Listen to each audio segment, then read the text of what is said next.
After several months of work and troubleshooting and experimentation, the piece is done. So if you've been here for a minute, you know that we've been working on the first of 4 to start of a new collection, and the first one is complete. And I would love to share the final piece with you and remind you of where we started. But if you're new here, welcome. I am Alexis. I am a full-time artist here in New York City, and I'm in the process of rebuilding my life after devastating burnout. And I am finding the courage to go after what it is that I've always wanted to do, and that is art. So if that sounds like something that you're into, I invite you to stick around. We started this first piece back in October with the sketch, and then from there we've been slowly working our way to completion. And so today is a bit of a retrospective, if you will. And we'll go back to the very beginning, and I've been thinking a lot about finding an artist style and voice, and honestly it took me a minute to truly differentiate between the two. So if you, like me, need a distinction between the two, style is how you create what you create, your lines, your curves, your colors, and voice is what you want to say. When I first started creating, I knew what I wanted to say, but I wasn't quite sure how I wanted to say it. I mean, at the very beginning, I did. But then as I began to share what it was that I was creating with others, I began to put a lot of weight in their feedback, how I should go about my practice and what my practice should be. And so I quickly lost myself in that noise, the expectations. And honestly, I think this has been a theme in my life that I am finally learning to identify and break away from. More on that perhaps another time, but when I first began my art practice, I followed the directions others pointed me in, and if I'm being honest, it left me unfulfilled and dissatisfied. I spent many nights talking with Mario about how I wanted an art practice, but I just hadn't quite found it. I didn't know which direction to take, and so I took a couple of courses with professional artists, hoping that they would help me gain clarity. But honestly, their advice just did more of the same. And sharing what they did, how they built their careers, it was presented as the way, and it only left me more conflicted. And then last year, I completed The Artist's Way by Julia Cameron, and I documented that whole process if you'd be interested in the week-to-week thoughts and growth. But honestly, I credit that journey as the turning point. It really encouraged me to take a step back, many steps back, to find my feet so that I could finally take a step forward, to get my feet back on the ground and begin again in the way that I first began. To find joy in the process and to refine my style to say what it is that I am so eager to say with what it is that I am creating. I think in life, anytime we begin something new, there will be countless opinions, countless voices telling us what they would do. And when you're new at it, it's tempting to take those voices as authority. But we don't need more of them. We need more of us. We need more of what it is that we have to say and how we want to say it. Our unique perspectives and our spin on what it means to be alive at this time. I always knew that my art would stand for liberation, for the people, for building, for sweetness, and for a dream of something better. But I got lost in the how. And through this process, this collection that I have undertaken, I am so thrilled that I have given myself the permission to find my how and to stand in it unapologetically, even if it's been a little scary at times. I'm finally back to creating in a style that feels true to who I am and how I want to say what it is that I have to say. I think sometimes we have to get really quiet to find ourselves amidst the noise. And if you are able to do that, I'm convinced that it's in that quiet you find the magic, yourself. And in that, it is my hope that you may find the courage to share what it is that you have to say with others. This process has been a long one, but I am so glad that I gave myself permission to do it. And for the first time, and perhaps ever, I feel as though I am on the right path, that I am doing what it is that I am meant to do because I am doing what it is that I knew I was to do all along.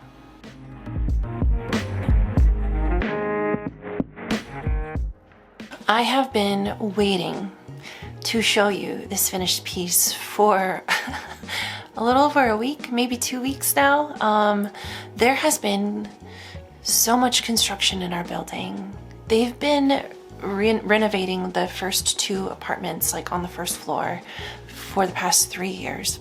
I didn't know it took that long, but apparently it is. And the last 2 weeks have just been absolutely exhausting and incessant. But I'm currently waiting on my landlord because they were replacing pipes, removing pipes, and now our kitchen sink is leaking. He's not here, and it's been a few hours, so I'm gonna make the most of this time before our apartment gets invaded again. So I have finished the first of the 4 of this large collection, and I know I've mentioned in the past that I typically work with 8x10, and I think I've showed you some of these in the past, but just as a reminder, this is where we started.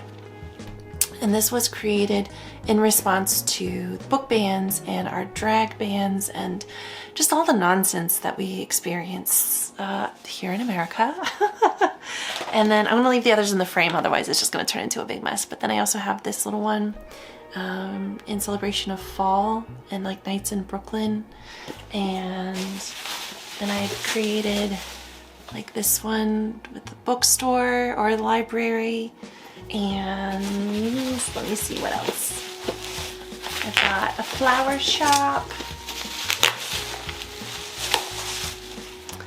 like a little Saturday morning in the fall here. And this was the first one that I created. Absolutely inspired by my very, very early morning walks to the train. When I was still teaching, and I don't know, there was something about the city in transitions, right? And this one is very well bubble wrapped, but this was the very first one that I created. And the whole idea of these pieces is to just capture like moments of great care and compassion and sweetness here in the city. I think that New York gets a bad rap for being like too busy or noisy or tough or rough or whatever adjective you want to put in that place. But I will tell you that having lived in St. Louis for the majority of my life before I lived in New York, I would take New York over St. Louis any day. And I've got a lot of love for St. Louis, but it's that whole conversation of like kind versus nice and like Midwest nice. And people will be like nice, but resentful in the Midwest. And in New York, everybody's just busy.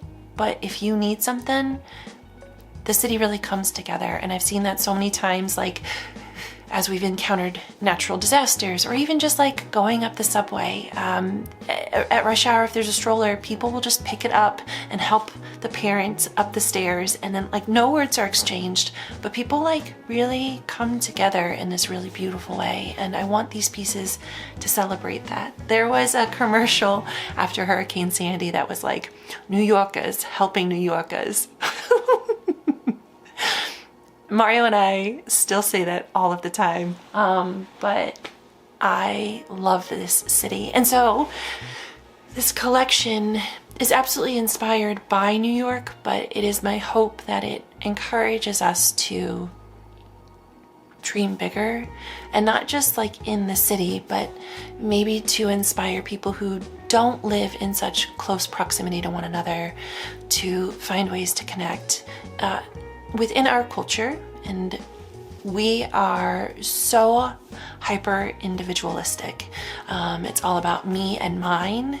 And I think that that is absolutely a very, very purposeful construct by the power structures to keep us sedated, to keep us isolated, to keep us complacent.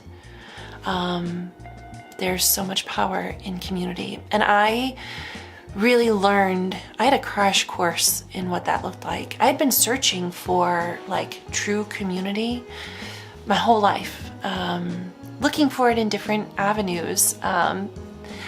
not successfully. And then I will say with 100% certainty that the time that I spent teaching in Harlem, that decade, forever changed who I am and my understanding of what it means to care and what it means to exist within community. And it was just an experience that has absolutely shifted in the best ways possible my understanding of what it means to truly care and to exist among others. And I'm forever grateful for that. And if I can create any kind of art that celebrates that and encourages more people to maybe question how we're currently living and how we might possibly live in the future, I'd like to do that. So I'm going to figure out the best place to, maybe I'll just scooch this back and pull it up. I have some like sunlit filming. It's okay. I'm gonna be for real with you. This took so long, and it's not perfect. I'm still thinking that once I get the next 3 done, I might go back and tweak this a little bit more because I've learned so much. But it's done, and it was extremely difficult to photograph and to film because it is so large, but we're gonna do our best. So let me scooch that back and let me show you. Okay, are you ready? This is our piece, and I think I'm going to right now show you the sunlit, better color options and close-ups, but this is it, and I am so thrilled with it. So let me pause here and let me show you the better lighting.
I was able to find like a deeper shadow box frame. It's like 2 inches deep, so I could like create a little bit more depth within the piece itself.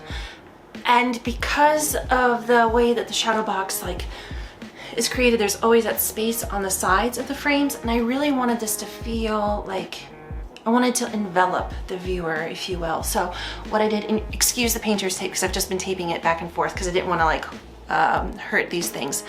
Also, listen, my brain's going everywhere.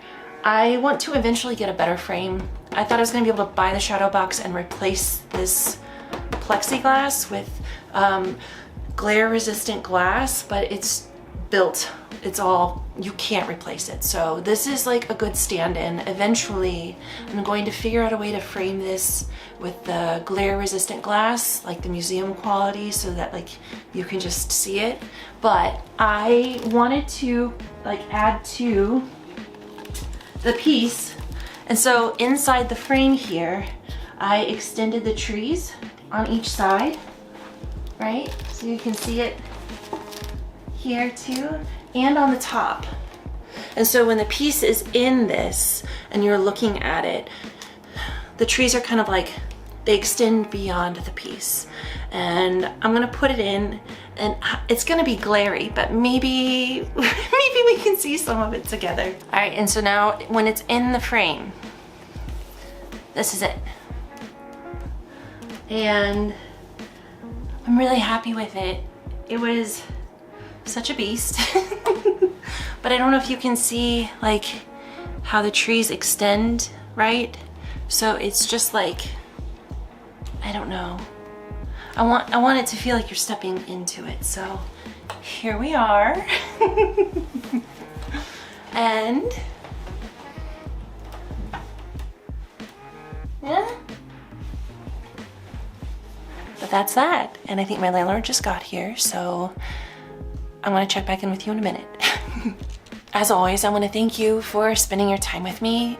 I am truly so honored that you all are here, and regardless of how consistent I am able to be, because, you know, sometimes life in the city is a little challenging, you continue to spend your time with me, and I know how valuable that time is. So I want to say thank you. And if you found any value in this video, I would be truly honored if you gave it a thumbs up, or if you subscribed, or if you left a comment. Any engagement that you're able to provide really helps YouTube know that there's something happening here. And we are at 900 subscribers, which is incredible that there's 900 of you here, which means that we are very, very close to 1,000. And I'm hoping to make it to 1,000 before June. So if you have not yet subscribed, I would be truly grateful if you did. But I look forward to continuing this collection with you and sharing my thoughts on rebuilding after devastating burnout and a stroke, and really going after what it is that you want, because if we're being honest, this is all we get, so we might as well make it good, right? But thank you so much. And lastly, I just want to say, whatever time of day you've watched this, I hope it's been a kind one. Until next time.